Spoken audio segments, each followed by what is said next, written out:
The chi square test as a test of homogeneity, यानी कि हम यहाँ पर जो हाइपोथेसिस की टेस्टिंग करेंगे इसमें हमारे पास दो सैंपल्स होंगे, ठीक है, जिन्हें कि हमें टेस्ट करना होगा कि आया कि ये होमोजीनियस हैं, यानी कि एक ही पॉपुलेशन से इनका ताल्लुक है या ये होमोजीनियस नहीं है, ठीक है।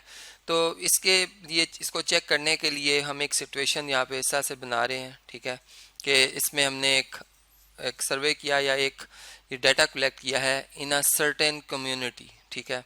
A random sample of 50 men and another sample of 50 women over 21 years of age were asked about educational background, classified as junior high and मतलब जूनियर हाई, सीनियर हाई और कॉलेज। द रिजल्ट्स आर, ठीक है। अब देखें इसमें मतलब जो हमारे पास ये सैंपल्स हैं उनकी आगे क्लासेस बनी हुई हैं, 3 क्लासेस बनी हुई हैं, ये 3 से ज़्यादा भी बन सकती हैं, ठीक है। मेल में भी हमने देखा जूनियर हाई मतलब जो इनका एजुकेशनल बैकग्राउंड है, सीनियर हाई इसका ये वाला जो एजुकेशनल बैकग्राउंड है वो 25 का है और कॉलेज का 12 का है, ठीक है। ऐसा ये टोटल जो बनता है हमारे पास 50 बनता है। हमने यहाँ पे सिर्फ फीमेल्स का भी ये आप देख सकते हैं सैंपल, इसमें ये तीनों क्लासेस बनी हुई हैं। हमने टेस्ट करना है whether the two samples are homogeneous in respect of educational levels, और इसमें जो हमारा नल हाइपोथेसिस है इसके रिजेक्ट होने की जो प्रोबेबिलिटी हम ले रहे हैं वो 5% ले रहे हैं, यानी सिग्निफिकेंस जो है हमारा वो 5% है। अब हमारे पास जो फॉर्मेशन होगी नल हाइपोथेसिस और अल्टरनेटिव हाइपोथेसिस की वो यूं होगी कि हम नल हाइपोथेसिस में ये बात करेंगे द टू सैंपल्स और ग्रुप्स आर होमोजीनियस, जबकि हम जो इसका अल्टरनेटिव हाइपोथेसिस होगा उसमें ये कहेंगे द टू सैंपल्स और ग्रुप्स आर नॉट होमोजीनियस, ठीक है। तो ये इसी के से हमने यहाँ पर ये बात कर ली। और सिग्निफिकेंस लेवल जैसे मैंने पहले आपको बताया था अल्फा, इसको हम कहते हैं ये है 5% या 0.05। अब इसमें जो हम टेस्ट स्टैटिस्टिक यूज करेंगे, ठीक है, वो ब्रांड स्नेडिकर जो फार्मूला है उसकी मदद से हम बनाया, मतलब वो है फार्मूला मैं आपसे डिस्कस करूंगा और वो क्या है अभी इसको मैं स्क्रीन पे आपके सामने शेयर कर देता हूँ।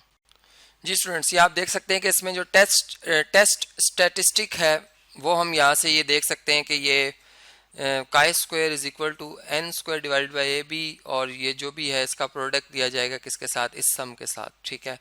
अब ये सम हम कैसे करेंगे, ये टेबल अगर आप देखें तो इसमें जो मतलब हमें गिवन टेबल था अगर आप यहाँ पे देखें, ठीक है, जिसमें दोनों सैंपल्स की बात की जा रही थी, मेल्स का और फीमेल्स का, ठीक है, जिसे कि हमने ये चेक करना है कि ये होमोजीनियस है, ठीक है।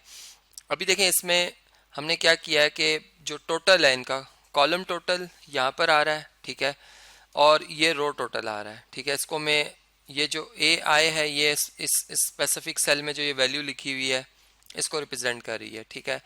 ये A2 है, ये A3 है, ठीक है, जबकि इनका टोटल जो है वो 36 है, यहाँ पे आप देख सकते हैं ये 45 है, ये 19 है। अब ये हमने कैलकुलेट कैसे करना है इसको मैं आपको ज़रा एक्सप्लेन कर देता हूँ कि ये काई स्क्वायर हम कैसे कैलकुलेट कर रहे हैं, इस फार्मूला को कैसे हमने इस्तेमाल करना है, ठीक है। एन हमारे पास जो है वो ग्रैंड टोटल है वो 100 है, ठीक है, वो हम यहाँ लिखेंगे, इसका स्क्वायर करेंगे।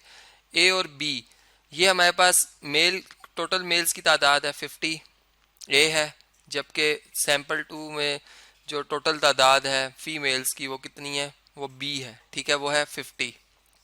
ये इस तरह से आ जाएगा 50, ठीक है जी, ये आपको ये बात क्लियर हो गई। अब ब्रैकेट है, इसके बाद हमने सम करना है इन वैल्यूज़ का। तो सबसे पहले A1 जो हमारे पास है 13 है, ठीक है, इसका स्क्वायर करेंगे हम और इसको डिवाइड कर देंगे C से, मतलब C जो है टोटल है इस कॉलम का 36 है इससे, ठीक है जी। फिर इसी तरह प्लस हम करेंगे ये 25 का स्क्वायर करेंगे, ठीक है, और इसको डिवाइड कर देंगे इसके कॉलम के टोटल से 45 से, प्लस इसी तरह हमारे पास 12 है थर्ड मतलब A3 और इसका स्क्वायर करेंगे, ठीक है, यहाँ पर स्क्वायर करेंगे, उन्हें स्क्वायर लिखना था, डिवाइडेड बाय 19 ये आ जाएगा, ये इन तीनों का सम आ गया। और अब माइनस कर रहे हैं हम किसे, ए स्क्वायर ओवर एन को। ए हमारे पास 50 है, इसका स्क्वायर 50 का स्क्वायर आएगा यहाँ पे, और डिवाइडेड बाय एन जो है वो 100 है, ठीक है। इस तरह से ये हमारे पास वैल्यूज आ रही हैं। अब इन्हें जब हमने कैलकुलेट किया, ठीक है, ये हमारे पास जो आंसर आ रहा है ये 4 आता है, ठीक है, ये 4 आ जाएगा, जबकि ये जो आंसर आता है ये 4.69 आ रहा है, ठीक है, 4.69 आता है। प्लस इसी तरह से नेक्स्ट जो है वो 13.89 आता है, ठीक है, प्लस इससे नेक्स्ट जो है वो 7.58 आ रहा है। और ये आप खुद कैलकुलेट करेंगे, ठीक है, मैंने ये वैल्यूज आपसे शेयर की, ये लास्ट में 25 आता है आंसर। तो ये बन जाएगा जी 4 टाइम्स 1.16, ये तमाम को ऐड करके इनमें से 25 माइनस करें तो 1.16 आता है, और 4 इससे जब मल्टीप्लाई होगा तो 4.64 आंसर आ जाता है, ठीक है। ये हमारे टेस्ट स्टैटिस्टिक की वैल्यू है, यानी काय स्क्वायर जो स्टैटिस्टिक है इसकी वैल्यू इतनी आई है 4.64, ठीक है।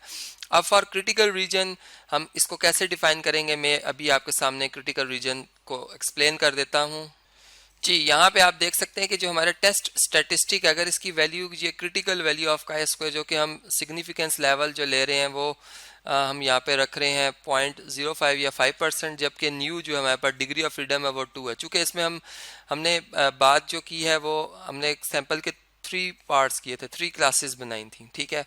तो उसमें से 1 माइनस करेंगे तो n-1 ये हमारे पास कितना आ जाता है 3, ठीक है।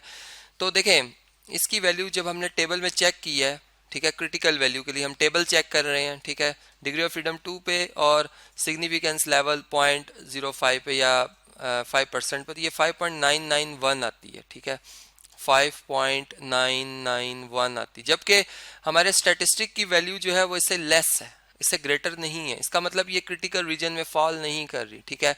हम यहाँ पे लिखेंगे कि does not fall in the critical reason, ठीक है, क्रिटिकल रीजन, ठीक है जी। तो इसका मतलब कि हमारा जो नल हाइपोथेसिस है वो रिजेक्ट नहीं होगा, या हम ये कह सकते हैं, हम यहाँ से कंक्लूजन ये ले सकते हैं कि हम अनएबल हैं टू रिजेक्ट H0, ठीक है। हम यहाँ पे लिखेंगे अनएबल टू रिजेक्ट H0, ठीक है, ये हमारा कंक्लूजन होगा, ठीक है जी। तो इसका मतलब कि जो हमारा नल हाइपोथेसिस था जिसमें हमने ये बात की थी कि 2 सैंपल्स जो ग्रुप्स हैं आर होमोजीनियस हैं इन रिस्पेक्ट ऑफ एजुकेशनल लेवल्स, वो बात दुरुस्त साबित होगी, यहाँ पे एक्सेप्ट कर ली गई है, ठीक है। तो इस तरीके से जो ये हमारा टॉपिक था जिसमें कि हमने काय स्क्वायर टेस्ट जो है वो यूज़ करना था, और इसे as a test of homogeneity जो है वो यूज़ के मतलब तौर पर हमने यूज़ करना था, वो यहाँ पर हमने इस्तेमाल किया और इसका सारा प्रोसेस समझा।